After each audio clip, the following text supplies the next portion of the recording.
Hola para todos. Bueno, este encuentro, este momento, este video como recurso digital para nuestras clases de filosofía quieren introducirnos en la lectura de la siguiente clase, que es el conocer el objeto de estudio de la filosofía, es decir, la experiencia que tenemos del mundo. Nosotros, según nuestra aproximación sistemática, habíamos dicho que la filosofía es un modo de saber acerca de la experiencia que tenemos del mundo para comprenderlo, significarlo y transformarlo en un mundo más humano.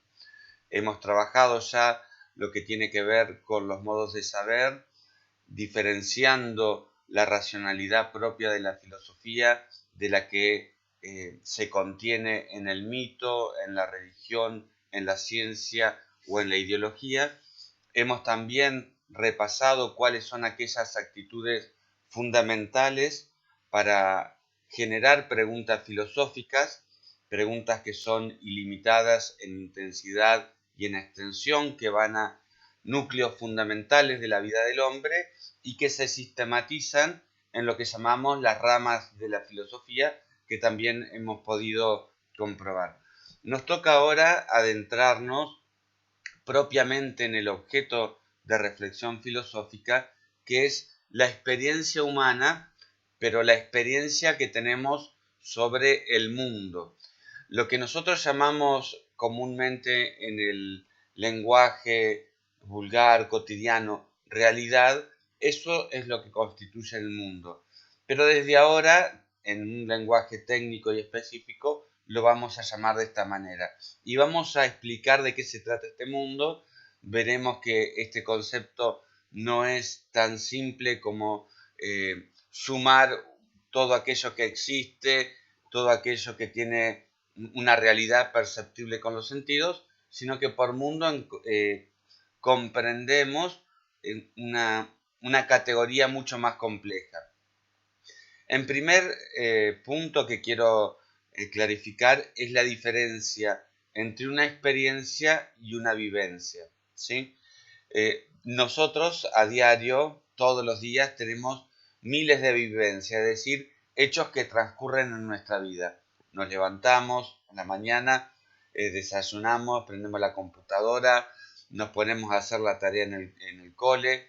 Es decir, todas esas son vivencias cotidianas que obviamente a veces en el ritmo de la rutina pasan desapercibidas, pero solamente algunas de esas vivencias quedan en nuestra memoria afectiva y impactan de un modo especial en nosotros porque su significado, ¿sí?, nos deja pensando.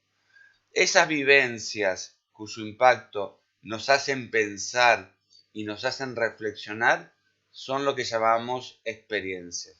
De alguna manera, una experiencia es una vivencia reflexionada, es decir, que se trata de volver sobre nosotros mismos. Acuérdense siempre que la palabra reflexión significa justamente en griego volver sobre uno mismo, ¿sí? Es como inclinarse hacia adentro y hacer consciente determinadas vivencias para comprender su significado y sobre todo para, de alguna manera, rumiar cuál es el sentido y cómo aporta ese sentido, esa experiencia a la proyección de mi vida.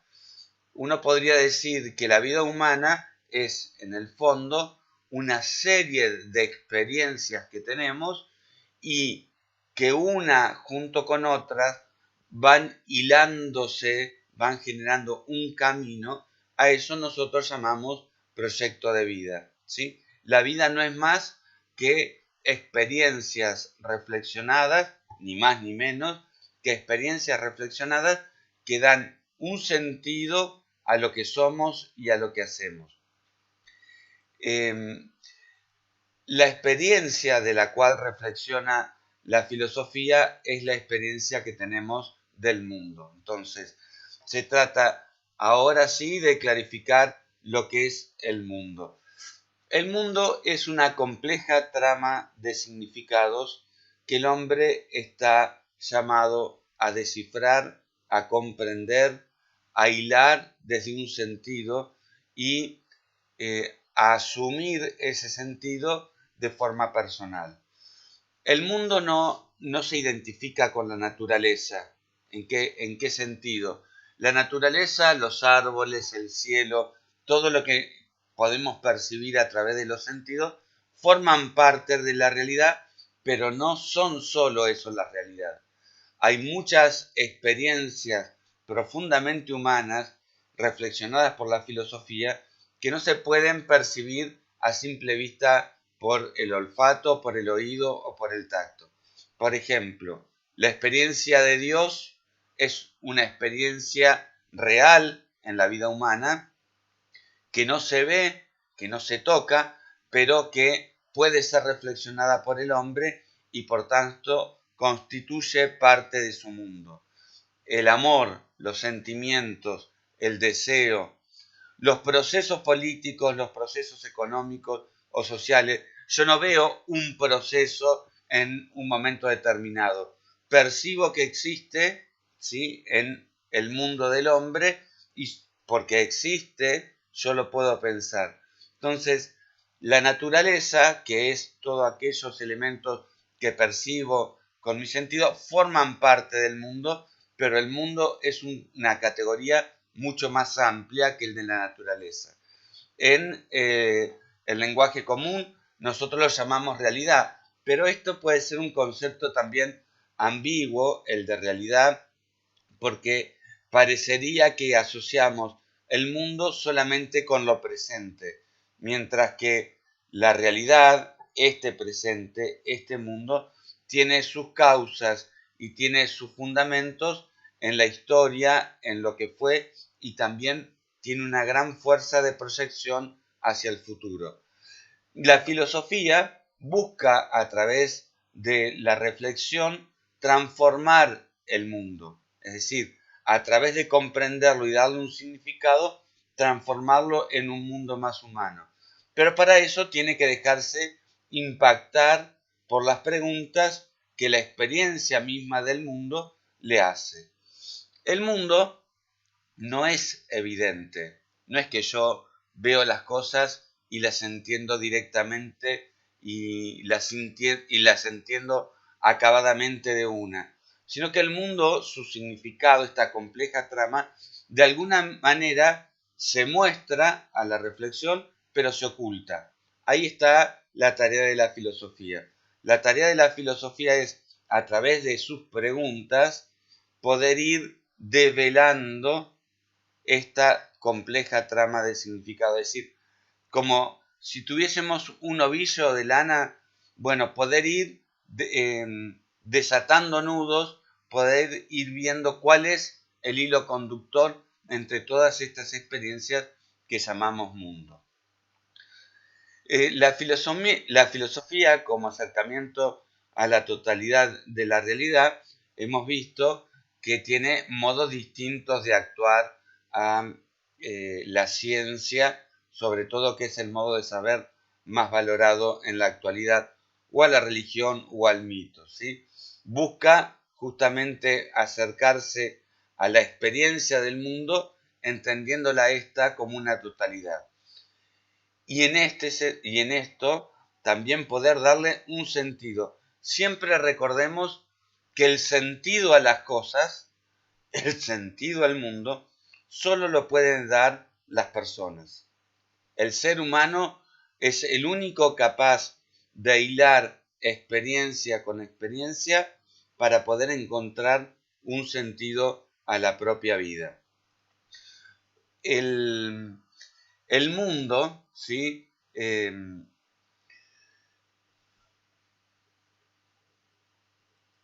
De alguna manera, como categoría filosófica, nos precede un filósofo alemán que se llamaba Martin Heidegger, uno de los pensadores más importantes de la filosofía contemporánea, decía que el hombre es un ser en el mundo. Entonces, ¿qué es el mundo? El lugar de vida, el lugar vital, el lugar existencial. Es el lugar donde nuestra propia vida cobra sentido donde nosotros desarrollamos todas nuestras capacidades y de alguna manera el mundo es anterior a nosotros. Es decir, nosotros nacemos en el mundo, vivimos en el mundo y para el mundo. Este mundo, como significados complejos, se traduce también en la cultura de una sociedad, en el modo de vida, en el carácter con que una comunidad asume la vida. En ese sentido, la categoría de mundo es anterior a nosotros. Nosotros nos sumamos a esta experiencia del mundo, ¿sí? Y aprendemos una experiencia colectiva. Justamente la tradición, las costumbres, nos muestran de alguna manera una forma de ser en el mundo. Entonces, este mundo que nosotros habitamos y que nos da sentido, se pone como objeto de estudio para que nosotros lo podamos reflexionar. La reflexión sobre las experiencias que hace la filosofía es una reflexión que implica distancia, tiempo, que siempre es provisoria, que siempre está en búsqueda, una reflexión que pregunta por los por qué, las causas, los fundamentos, las condiciones de posibilidad de todo lo que existe. Y también un tipo de preguntas del para qué, es decir, de los fines, de los objetivos, de la finalidad y del sentido de las cosas que constituyen nuestro mundo. Esta reflexión filosófica tiene algunas condiciones, ¿sí? La primera de todas es que es una reflexión que está llamada a superar los prejuicios o el conocimiento común. Eso ya lo hemos visto cuando abordamos la filosofía como modo de saber. Aporta una sana sospecha ante todo lo dado como normal o natural. No es un acto, digamos, de intimidad. Yo reflexiono para dentro de mí mismo y comprendo yo personalmente mejor el mundo, sino que fundamentalmente sucede en una comunidad que reflexiona. Es un acto de salida del ser humano. El ser humano se encuentra y se confronta con el mundo para pensarlo, para cuestionarlo y para comprenderlo. Y ningún postulado, digamos, ninguna enunciación asume la pretensión de una verdad absoluta y definitiva, porque justamente a diferencia de la religión o de la ideología, en la filosofía no hay verdades dogmáticas, sino que aporta más bien siempre una ampliación de nuestra conciencia sobre el significado de vivir y estar y ser seres humanos en el mundo. Entonces, esta apertura es una condición fundamental para comprender lo que es el mundo. Vamos a ver entonces estas tres cuestiones que decimos cuando afirmamos que la filosofía piensa el mundo, qué es este mundo en la filosofía y si existe un mundo o muchos mundos. En este sentido, podemos empezar por la última pregunta. ¿Existe un mundo? Pero existen también tantos significados del mundo como personas lo piensan. De alguna manera, en esta batalla que muchas veces presentamos incluso en nuestro debate, la subjetividad o la objetividad. Si cada cosa es relativa a quien lo piensa, ninguna de las respuestas es definitiva. Todos, ciertamente, todos nosotros pensamos el mundo desde nuestra individualidad, desde nuestra subjetividad. Y en ese sentido, cada uno de nosotros construye su propio mundo, crea su propio mundo dándole significado a las experiencias que vivimos. Pero como humanidad y como comunidad, también es cierto que quedaríamos encerrados en una isla si nuestra sola interpretación personal fuera la verdad absoluta. Necesitamos de los otros para confrontar nuestras interpretaciones y para construir sentidos comunes, sentido de la realidad como una totalidad, ¿sí? Y en ese sentido ganamos en objetividad. Entonces la filosofía no es relativista o puramente subjetiva. Tiene un elemento importante de subjetividad, la valora, la acepta, la acoge como un valor en la reflexión, pero también necesita ser comunicada, confrontada, debatida y por eso también construir sentidos comunes como sociedad. Nosotros partimos de lo siguiente: yo soy un ser en el mundo y este mundo es el ámbito de mi vida. Es el ámbito donde yo maduro, crezco, me planifico como ser racional a partir de que puedo comprender lo que pasa a mi alrededor. El hombre ha sido tal vez el único animal dentro de la especie que no nació con garras, con alas, donde su entrada al mundo se encuentra absolutamente en la intemperie, frágil, necesitado desde el vamos de otras personas. Lo único que nos ha permitido separarnos del mundo de la naturaleza y poder subsistir ha sido nuestra capacidad de pensar lo que pasa, de darle un significado, de reflexionar. En ese sentido, la reflexión humana es justamente el elemento distintivo de esto que somos como Homo sapiens o como especie dentro de la creación. El mundo, ¿sí?, en el cual yo me asombro, del cual dudo, en el cual estoy inserto, necesito poder comprenderlo cada vez mejor. Encontrar en el mundo mi propio lugar.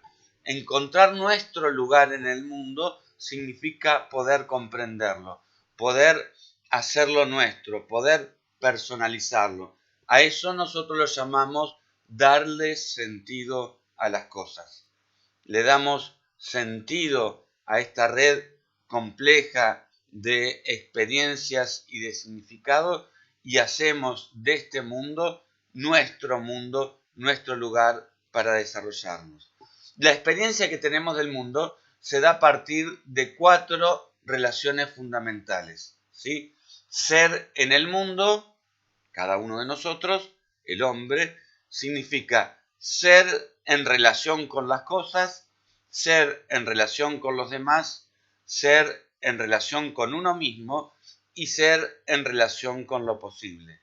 Estas 4 relaciones marcan el modo en que nos apropiamos del mundo y lo interpretamos. Cuando hablamos de apropiarnos del mundo no estamos hablando de poseerlo, estamos hablando de interpretarlo y de comprenderlo, ¿sí? Van a poder ver ustedes en la lectura que en estas 4 relaciones se juegan elementos fundamentales del sentido de la vida humana y del modo que tenemos de encarar nuestras vidas. En el ser con las cosas se juega toda nuestra capacidad de dar significados, lo que llamamos la subjetividad. En la relación con los demás se juega nuestra capacidad de construir sentidos colectivos, sociales, y es lo que llamamos la intersubjetividad. En relación con nosotros mismos se juega toda nuestra capacidad de intimidad e introspección, es decir, descubrirnos y asombrarnos de nosotros mismos y descubrir que nuestra propia vida individual, personal, es una fuente inagotable de preguntas filosóficas, que nunca terminamos de conocernos y que por tanto siempre estamos abiertos a poder darle nuevo sentido a quienes somos. Es en el fondo el tema fundamental de la identidad. Y por último, en la relación con lo posible, sabernos que somos en el tiempo. Es decir, que nuestro pasado y nuestro presente no nos determinan, sino que se vuelven un momento oportuno para pensar cómo quiero vivir. Justamente esta capacidad de transformar el mundo, esta capacidad de hacerlo más humano, tiene que ver con poder pensar en la filosofía aquello que podría ser y cómo podría ser, ¿sí? En cuanto que asumimos una actitud proyectiva en la vida, ¿sí? Y una actitud proyectiva que puede ser o bien eh, esperanzada, creyendo en que el futuro puede ser distinto, que la humanidad y nosotros mismos podemos crecer y podemos madurar, o también, como ha pasado muchas veces en la filosofía, pensar el futuro con una perspectiva más trágica o más pesimista. En la lectura, ¿sí?, del material que a partir de hoy va a estar propuesto para la reflexión, les invito a que profundicen particularmente en estas 4 relaciones y que traten de detectar también cuáles son los temas concretos de nuestro mundo que se asocian hoy a mi ser en el mundo en relación con las cosas, mi ser en el mundo en relación con lo posible, mi ser en el mundo en relación conmigo mismo y con los demás. Van a descubrir que hay muchos temas de la actualidad que necesitan ser repensados como experiencia nuestra del mundo, como por ejemplo, ¿sí?, todo este tema que la pandemia nos ha traído, cómo nos ha ayudado a repensar nuestra relación con los otros, ¿sí?, lo que llamamos la alteridad. Esto es un núcleo fundamental de nuestra relación con el mundo y por eso ha aparecido tanto en la reflexión social, común, filosófica, científica también en estos tiempos de coronavirus. Esta pequeña introducción, estos 20 minutos de introducción, son para invitarles a una lectura madura del material. En torno a ello volveremos para clarificar conceptos a partir de la lectura hecha por ustedes y por las discusiones y los trabajos realizados en esta materia. Espero que les haya servido y que de alguna manera haya podido introducirlos y aclarado en algunos de los temas fundamentales de esta aproximación sistemática a la filosofía.